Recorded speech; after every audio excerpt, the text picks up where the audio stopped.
Matatawa ko guys, kasi yung alaga namin ng aso, si Maki, matatawa ka.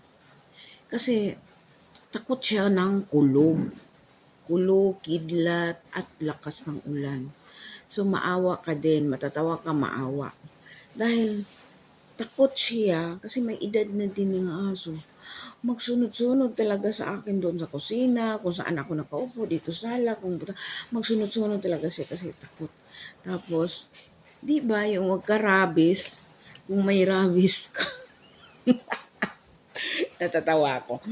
Kapag magka-rabies yung tao, di ba takot siya ng, kung may rabies ka na, takot siya ng lakas ng ulan, dugdug, or ano pa. Basta takot siya, di. Sabi po ko, Maki, ano ba nangyari sa'yo? Baka may rabies ka. Takot siya sa lakas ng ulan eh. Nagka-rabies ang aso namin.